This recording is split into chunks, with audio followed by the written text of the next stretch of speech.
Барлықтарыңызға сәлем, менің жаңадан қосылған және де тұрақты көрермендерім. Бүгін мен кешкі асқа өте дәмді еттің орнына осындай саңырауқұлақтардан тамақ жасайтын боламын. Ал кеттік. Ең алдымен саңырауқұлақтарымызды осылай үлкен кішілігіне қарай бөліп аламыз. Егер кішкентай болса, онда бөліп тұраудың қажеті жоқ.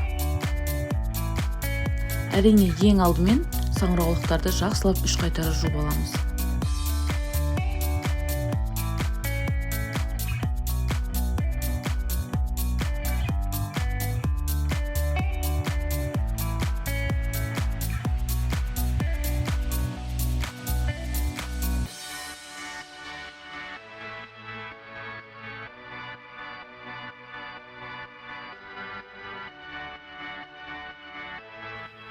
Келесі сарымсағымызды үкіштен не болмаса осылай пышақпен ұсақтап турап аламыз.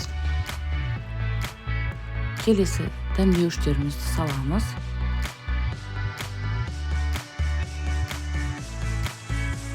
Және сұйық май мен соевый соусымызды қосуды ұмытпаймыз. Жақсылап араластырып 10-15 минутқа мариновать етіп қоямыз.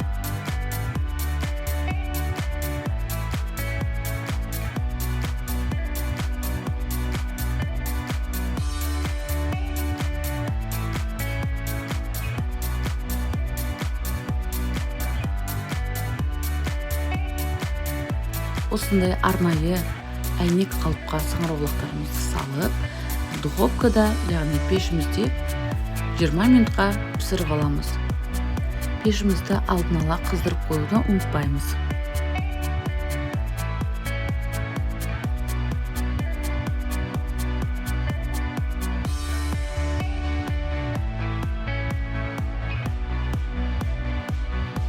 Мінекей біздің саңырауқұлақтарымыз дайын.